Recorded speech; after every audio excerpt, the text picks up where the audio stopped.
عزیز دوستو، قرآن مجید فرقان حمید نے نبی کریم صلی اللہ تعالی علیہ وسلم کے جو مناصب بیان فرمائے ہیں، ان میں سے ایک منصب حضور کا یہ بیان کیا ہے کہ وَيُعَلِّمُكُمُ الْكِتَابَ وَالْحِکْمَةَ، کہ نبی پاک صلی اللہ تعالی علیہ وسلم تمہیں کتاب کی تعلیم دیں گے اور حکمت کی تعلیم دیں گے۔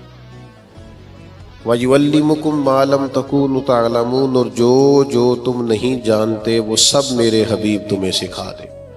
نبی پاک صلی اللہ تعالی علیہ وسلم معلم کائنات بن کر دنیا میں تشریف لائے۔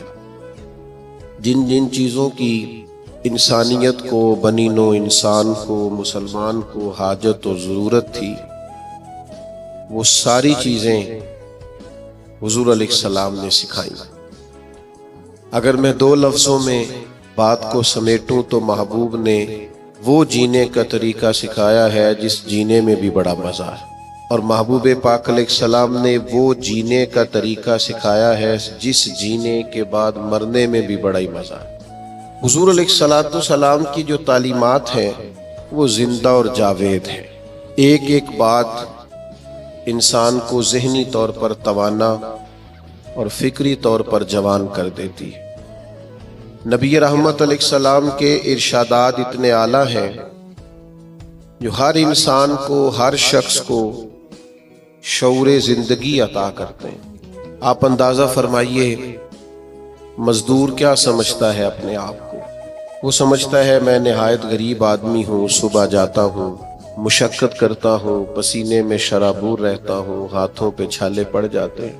لیکن اگر حضور علیہ السلام کی تعلیمات کو دیکھا جائے تو حضور فرمانے لگے سب سے بہترین کھانا ہی وہ ہے جو تو اپنے دو ہاتھوں کی محنت سے کما کے کھاتا ہے۔ نبی کریم علیہ السلام نے اس کو اتنی عزت دی کہ مزدور کو فخر ہونے لگا کہ میں مزدوری نہیں کر رہا، میں تو بڑا عظیم آدمی ہوں۔ ہر شخص کے بارے میں جو حضور کی تعلیم، آپ یقین کریں ہماری جتنی بھی زندگی میں، ہمارے ذہنوں میں، ہمارے مزاجوں میں، ہماری طبیعتوں میں جتنا بھی اضطراب پیدا ہوتا ہے، جتنی بھی بے چینی پیدا ہوتی ہے، کسی جگہ کسی مقام پر اگر کوئی الجھاؤ پیدا ہوتا ہے تو ان سارے سوالوں کے جواب اللہ کے رسول نے ارشاد فرمائے۔ ہم چونکہ کتاب و سنت کی تعلیمات کے معاملے میں بہت گہرا اترتے ہی نہیں، زیادہ توجہ ہی نہیں کرتے، انہماک کے ساتھ ان چیزوں کو لیتے نہیں، ورنہ ایک ایک پہلو پر حضور نے تعلیمات بیان فرمائی۔ اور پھر اس کے ساتھ ساتھ جو کمال ہے وہ یہ ہے کہ محبوب کریم نے صرف کتاب کی تعلیم نہیں دی، حکمت بھی سکھائی۔ دانائی بڑی نعمت ہے، حکمت بڑی سعادت ہے، اور نبی پاک صلی اللہ تعالی علیہ وسلم حکمت کی تعلیم ارشاد فرمانے والے۔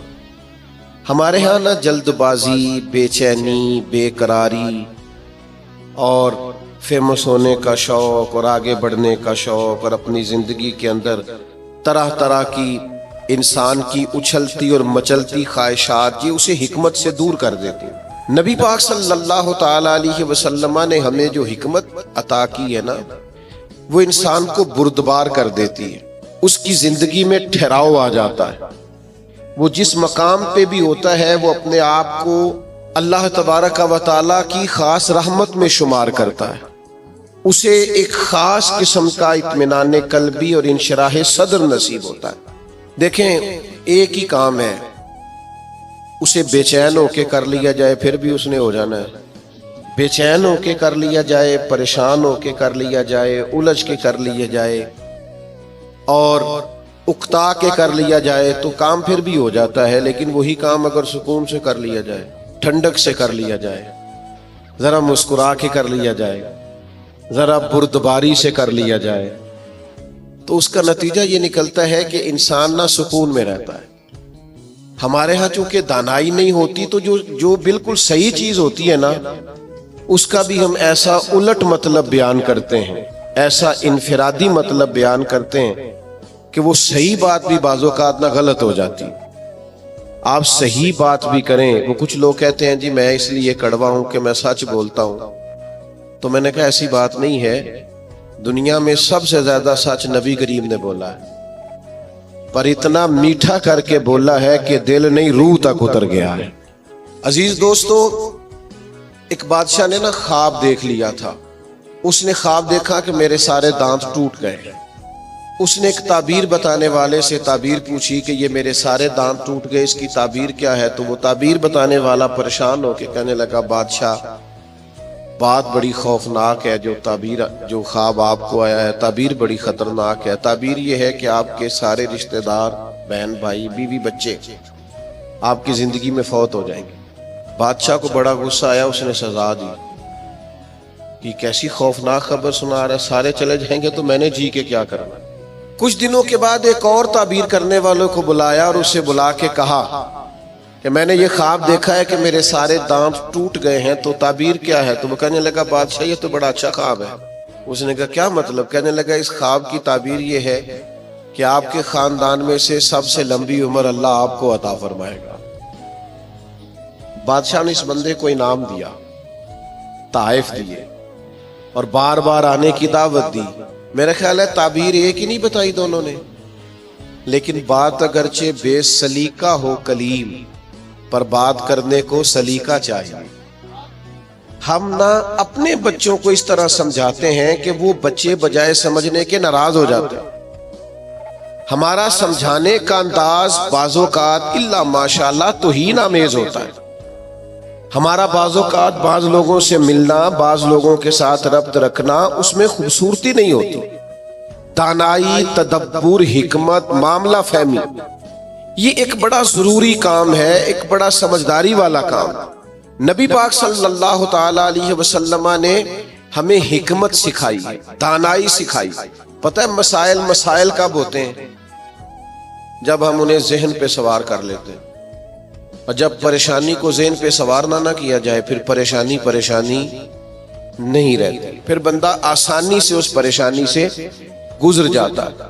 بڑے تدبر کے ساتھ روزمرہ کے معاملات کو ڈیل کریں۔ میرے پاس ایک دوست اپنے بچے کو لے کے آئے کہ حضرت اس کو دم کر دیں، اور ساتھ انہوں نے کہنا شروع کیا باقی تو اس کے بہن بھائی بڑے اچھے تھے، یہ ضدی بھی بہت ہے اور اڑ بھی بڑی جلدی جاتا ہے، اور اس کے مزاج میں تلخی بھی بہت زیادہ ہے، اور اس کی طبیعت کے اندر سختی۔ دو چار باتیں انہوں نے کی تو میں نے کہا کہ آپ تو اس کے والد ہیں، اگر آپ یہ لب و لہجہ اس کے بارے میں بیان کریں گے یہ تو سارے خاندان سے کٹ جائے گا۔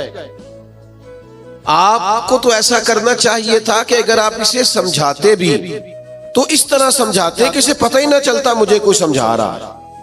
آپ اس کو ضدی کہہ رہے ہیں، اس کا تو ذہن بن جائے گا میں تو واقعی ضدی ہوں، طبیعت بن جائے گی، ذہن اس کا الجھ جائے گا۔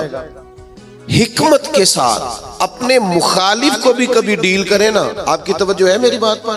اپنے مخالف کو بھی کبھی ڈیل کرے نا۔ ہم نا بعض دشمنوں کو اتنی اہمیت دیتے ہیں کہ وہ تگڑے ہو جاتے ہیں۔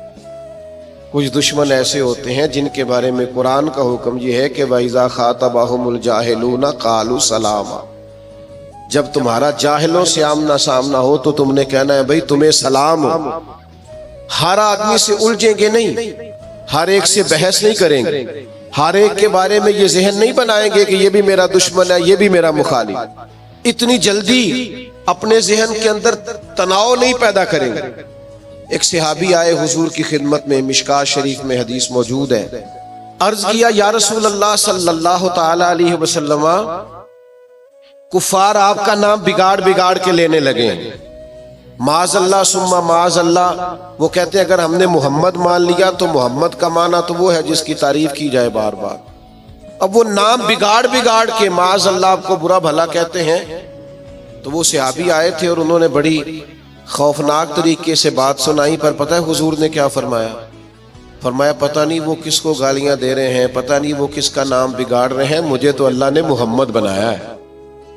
اپنے دشمن کو بھی آپ حکمت سے ڈیل کریں گے، آپ دیکھیں گے کہ آپ کو اس کو اتنا توانا نہیں کر دینا کہ وہ بعد میں زیادہ بڑا مسئلہ بن جائے۔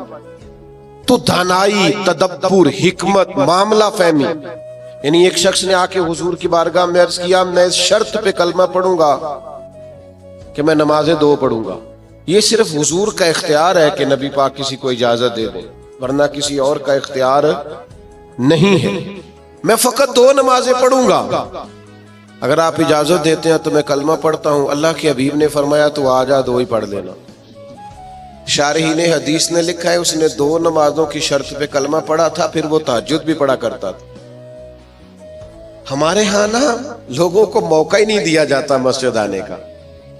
یہ کبھی کبھی کچے نمازی آتے ہیں نا رمضان شریف میں، تو پکے نمازی انہیں گھورتے ہیں، کہتے ہیں تسی آ گئے ہو فصلی بٹیرے، اور بھئی ان بچوں کو آ تو لینے دو، اور دعا کرو یا اللہ مسجد آ گیا ہے، اب مہربانی فرما اس پہ رحمت کر، اسے پکا نمازی بنا۔ لیکن وہ دانائی، وہ خاص حکمت، وہ معاملہ فہمی، وہ حسن جو نبی پاک علیہ السلام نے ہمیں دیا ہے، ہمیں اس معاملہ فہمی کو سمجھنا چاہیے، ہمیں موقع دینا چاہیے۔ دیکھیے جب صلح حدیبیہ ہوئی نا تو بعض شرائط ایسی تھی جو بڑی مشکل تھی صحابہ کے لیے ماننا۔ مثلا ایک شرط یہ تھی صلح حدیبیہ جب حضور نے کفار مکہ کے ساتھ صلح کی تو اس میں ایک شرط یہ تھی کہ اگر کوئی مسلمان مکے سے مدینے آئے گا اپنے آقا کی اجازت کے بغیر تو مدینے میں اسے رکھا نہیں جائے گا، واپس کیا جائے گا۔ لیکن اگر کوئی مدینے سے مکہ جائے گا تو مکے والے واپس نہیں کریں گے، یعنی ہم بندہ واپس کریں گے، وہ وہاں بندہ رکھ سکتے ہیں، لیکن ہمارا اپنا بھی آئے تو ہم اسے پناہ نہیں دیں گے۔ اب یہ شرط بڑی عجیب تھی۔ حضرت عمر رضی اللہ تعالیٰ عنہ پریشان ہو گئے، بخاری شریف میں موجود ہے، اور جا کے عرض کی یا رسول اللہ صلی اللہ تعالیٰ علیہ وسلم، آپ بھی سچے ہیں، قرآن بھی سچا ہے، اسلام بھی سچا ہے، پھر ہم دب کے صلح کیوں کریں؟ تو نبی کریم نے فرمایا عمر میں اللہ کا رسول ہوں، میں وہی کہتا ہوں جو میرا رب حکم ارشاد فرماتا ہے۔ فرماتے ہیں میں جناب صدیق اکبر کے پاس بھی گیا کہ یہ عجیب بات ہے کہ وہ بندہ واپس نہیں کریں گے، ہمیں واپس کرنا پڑے گا، تو یہ ہم دب کے صلح کیوں کریں جب قرآن سچا، اسلام سچا، نبی کریم سچے؟ تو حضرت ابوبکر صدیق کے ایمان پہ قربان جائے، انہوں نے بھی وہی لفظ دہرائے، کہنے لگے عمر وہ اللہ کے رسول ہیں، وہ جو بات بھی کرتے ہیں رب کریم کے حکم سے کرتے ہیں، لہذا انہوں نے جو کر دیا ٹھیک ہے۔ اب یہ وہ بظاہر شرط تھی جس سے لگ رہا تھا کہ مسلمان دب کے صلح کر رہے ہیں، لیکن آپ کو پتہ ہے سب سے زیادہ فائدہ اسلام کو اس شرط نے دیا۔ وہ جو مجاہدین اسلام مکہ مکرمہ سے ہجرت کر کے مدینہ طیبہ آتے، انہیں پتا تھا کہ حضور علیہ السلام ہمیں نہیں رکھیں گے۔ حضرت ابو البصیر رضی اللہ تعالیٰ عنہ اور اس طرح کے کچھ اور صحابہ یہ جب مدینہ طیبہ آئے اور حضور نے واپس کیا تو انہوں نے ایک تیسرے مقام پہ ڈیرا لگایا، وہاں سارے مجاہدین آہستہ آہستہ اکٹھے ہونے لگے۔ اس کا نتیجہ یہ نکلا کہ کافر جب بھی وہاں سے گزرتے انہیں تکلیف کا سامنا کرنا پڑتا، تو جس شرط پر وہ بڑے ڈٹے ہوئے تھے نا کہ ہم نے منوا لیا ہے، سب سے پہلے کفار مکہ اکٹھے ہو کے آئے کہ مہربانی کریں اس شرط کو تو ختم کریں، آپ اپنے لوگوں کو بلائیں مدینہ منورہ۔ تو تدبر، دانائی، معاملہ فہمی، ہم نا آہستہ آہستہ بڑے جلد باز ہو گئے ہیں، طبیعتوں میں بے چینی، بے قراری، ایک بات نہ ہماری مانی جائے ہم پریشان ہو جاتے ہیں، ذرا برابر ہماری طبیعت کے مخالف کوئی شخص بات کر دے ہم ڈسٹرب ہو جاتے ہیں، ہمارا ماحول اس قدر زیادہ پیچیدہ ہو جاتا ہے ذہنی کہ جو بڑے بڑے باصلاحیت لوگ ہیں، بڑے بڑے باشعور لوگ، وہ بھی حکیم نہ ہونے کی وجہ سے، دانا نہ ہونے کی وجہ سے اپنی صلاحیتوں سے کوئی فائدہ نہیں اٹھا سکتے۔ میرے نوجوان دوستوں، میرے بزرگوں، اپنی زندگی میں کمال بردباری پیدا کریں، کمال حوصلہ پیدا کریں، طبیعت کے اندر ٹھہراؤ لائیں، آپ محسوس کریں گے کہ بہت سارے بگڑے ہوئے کام سنورنے لگیں۔ آپ کتنی بھی جلد بازی کر لیں، جب تک اللہ کا حکم نہیں ہونا کام درست، آپ ڈاکٹر کے پاس دوائی لینے جاتے ہیں، آپ کے مرض کی تشخیص ہونے کے بعد ڈاکٹر صاحب نسخہ لکھتے ہیں، کہتے ہیں یہ ایک پتہ گولیوں کا لے لو، ایک صبح کھانا، ایک دوپہر کھانا، ایک شام کھانا، اور یہ سیرپ لے جاؤ، ایک چمچ صبح استعمال کرنا، ایک شام کرنا۔ تو اگر کوئی شخص کہے مجھے جلدی ہے ٹھیک ہونے کی، میں نے ساری گولیاں اکٹھی کھانی ہے، وہ کہ مجھ سے انتظار نہیں ہوتا، میں نے سارا سیرپ اکٹھا ہی پینا ہے، ٹھیک ہوگا کہ زیادہ بیمار ہو جائے گا؟ وہ گولیاں، وہ دوائی ہے شفا کے لیے، لیکن اگر آپ اس دانائی کے طریقے کے مطابق استعمال نہیں نہ کریں گے جو استعمال کرنے کا طریقہ ہے، تو اس کا اثر غلط ہونے لگے گا۔ ہمارے مزاج کا جو الجھاؤ ہوتا ہے اور طبیعت کی جو جلد بازی ہوتی ہے، اور یہ جو بار بار جن لوگوں کو غصہ آتا ہے اور جو بار بار جبر میں آ جاتے ہیں، بار بار ٹھنڈے ہو جاتے ہیں، تانے شانے کبھی مل جائیں تو سن لینے چاہیے، کیا حرج ہے؟ تانوں کا بھی تو مزہ ہے نا، یہ مزہ لیں، یہ سرور حاصل کریں۔ میں کالج میں پڑھتا تھا تو جو میرا دوست سب سے زیادہ مجھے تنگ کرتا تھا نا، مولوی کہہ کے سب سے زیادہ، پھر ایک دن اسی کا مجھے فون آیا کہ یار کدھر میل تیرے نال تصویر کھچانی، انج بھی سجن واہ واہ تے انج بھی سجن واہ واہ۔ تو ایک دوست مجھے کہنے لگے میں نے میلاد کی جھنڈیاں اور لائٹیں لگائی ہیں تو مجھے دو بندے بڑے تانے دیتے ہیں۔ میں کہ بس دو، یعنی حضور کے نام پہ تانا کھانا اور دو سے ہی پریشان ہو گیا، یہ دو سو بھی ہو تو اس کا مزہ لینا چاہیے۔ جے کر یار دے نام دا ملے مینا، انہوں چولی پا لئیے پنجے سٹیے نا، تو جے کر یار دے نام دی ملے سولی، پھر چوٹا چوٹ لئیے پشانٹیے نا۔ اگر کبھی یہ تانا ملتا ہے تو اس کا مزہ لیں، آپ اس خوبصورتی کو انجوائے کریں، لیکن آپ پریشان ہو گئے ہو فلانے نے دو باتیں کر دی تو اچھا کیا نہ کر دی، اچھا کیا نہ کر دی، آپ کو سنبھلنے کا موقع ملے گا۔ وہ جی سارے میرا ساتھ چھوڑ گئے تو ٹھیک کیا سب نے، آپ مضبوط ہو جائیں گے جب سارے ساتھ چھوڑ جائیں گے۔ جب سارے ہٹ جاتے ہیں تو انسان کو سنبھلنے کا موقع ملتا ہے۔ جب تک ہم دانائی کے ساتھ، حکمت کے ساتھ معاملات کو نہیں لے کے چلیں گے، آپ اپنے بچوں کی پرورش کریں تو وہ طریقہ جو حضور نے ہمیں حکمت سکھائی، آپ اپنے بزرگوں کی خدمت کریں تو وہ طریقہ جو نبی پاک نے ہمیں سکھایا، آپ رشتہ داروں کے ساتھ لین دین کریں، معاملہ کریں، تجارت کریں تو وہ طریقہ اختیار کریں جو حضور نے ہمیں سکھایا۔ آپ اپنی طبیعت کے اندر ایک عجیب سا سکون محسوس کریں گے، فیصلے اس طرح کے کریں کہ تھوڑا سوچ سمجھ کر، جذباتی فیصلے کبھی نہ کریں۔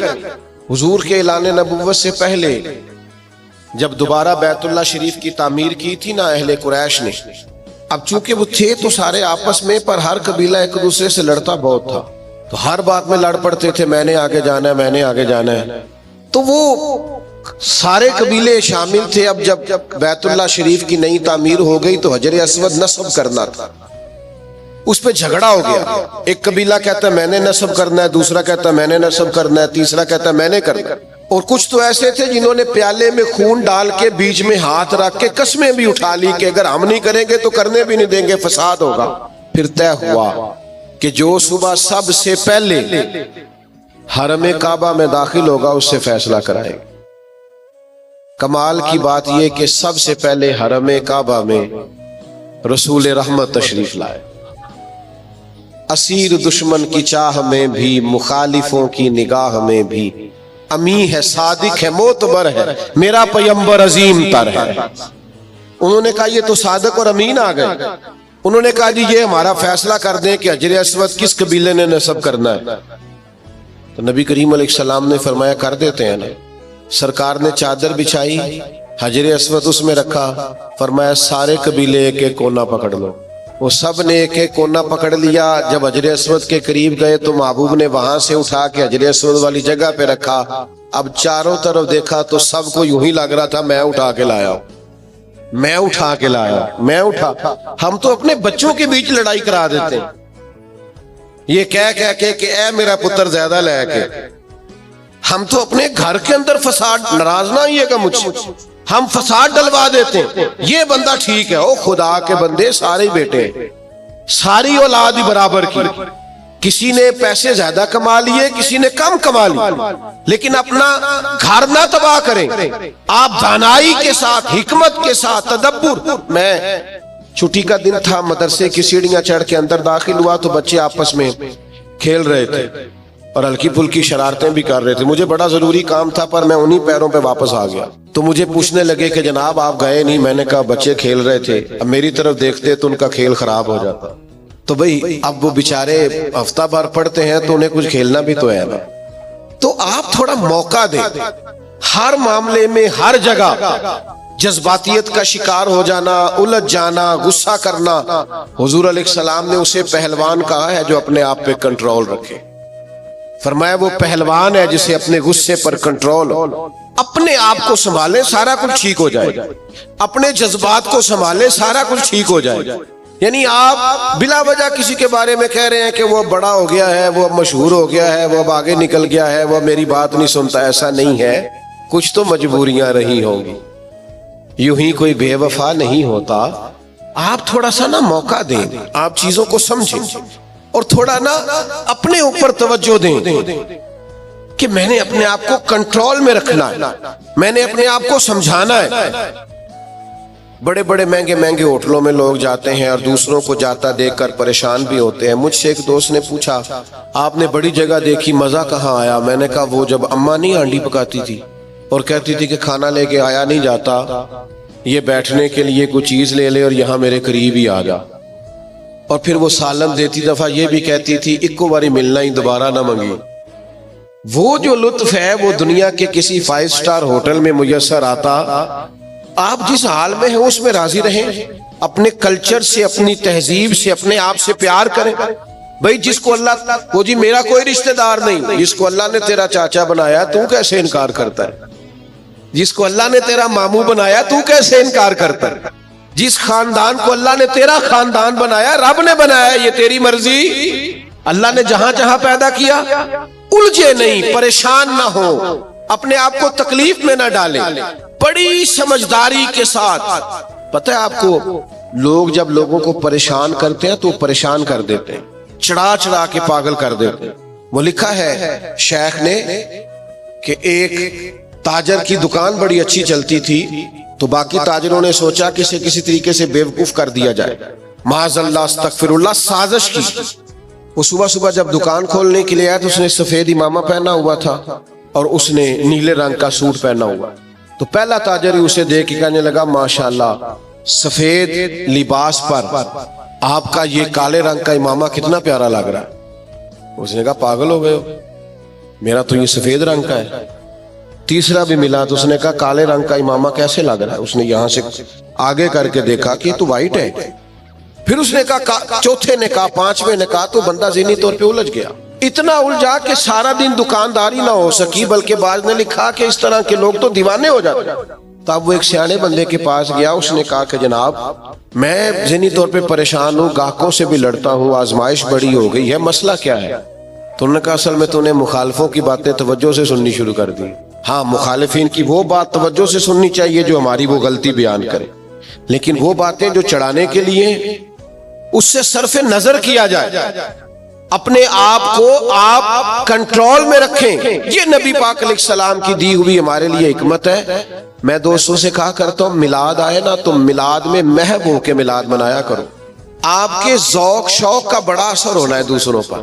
اب ساری زندگی دلیلیں پوچھتے رہنا ہے میلاد کی، اب عمر گزر گئی، اب تو طے ہے ساری چیزیں. اب تو صرف ذوق کی ضرورت ہے.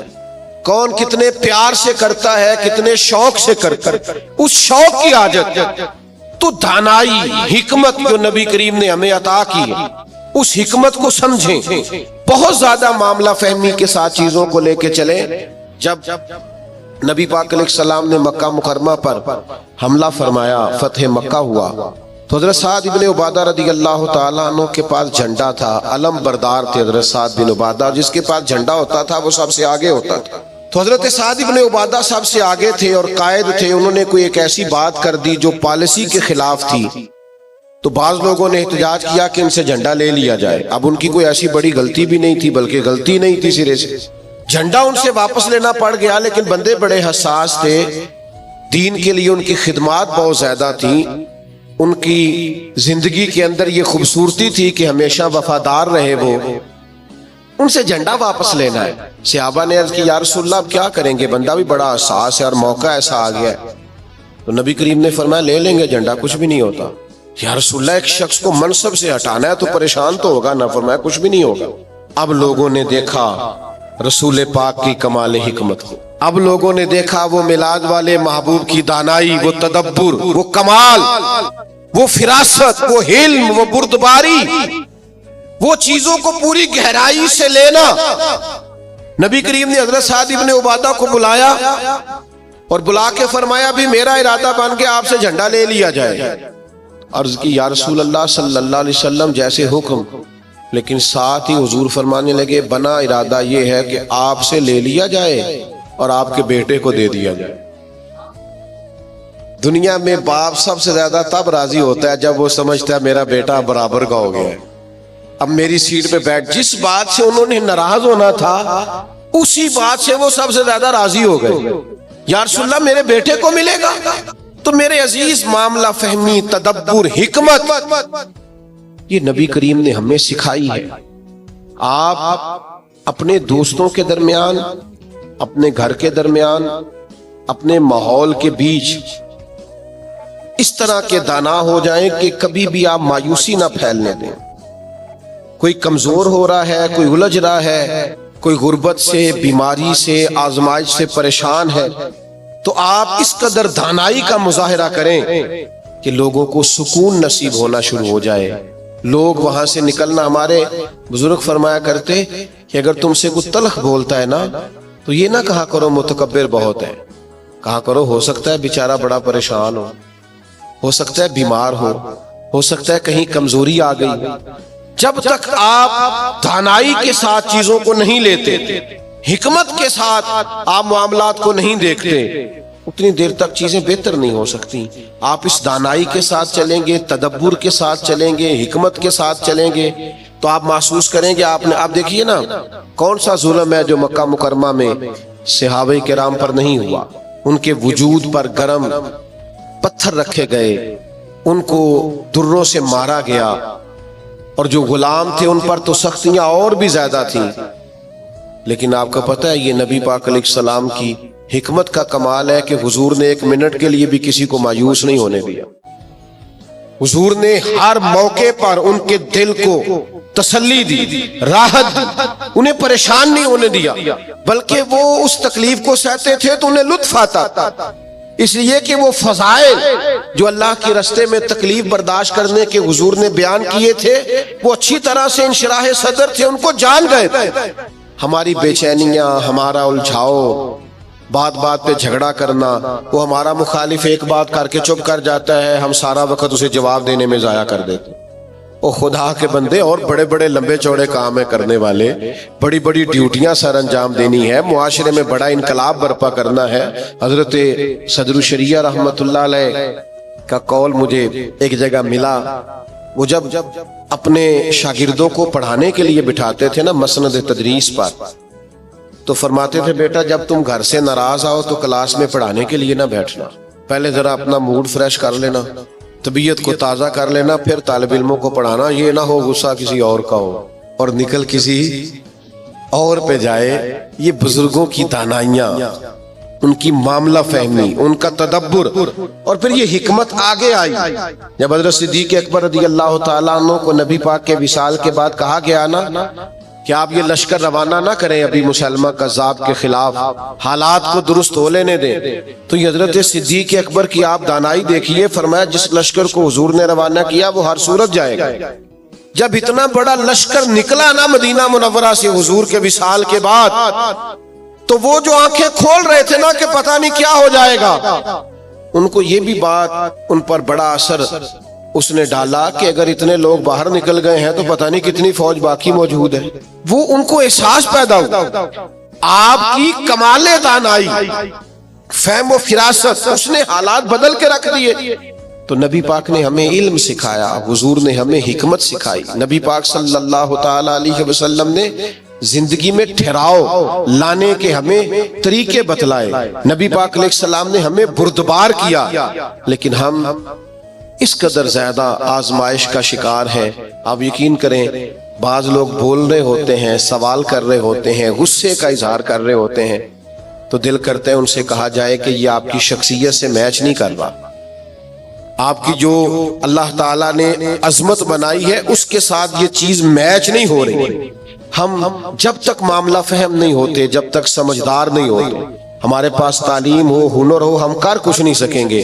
آپ ذرا چیزوں کو لیں، ذرا تھوڑا سا ان کو موقع دیں۔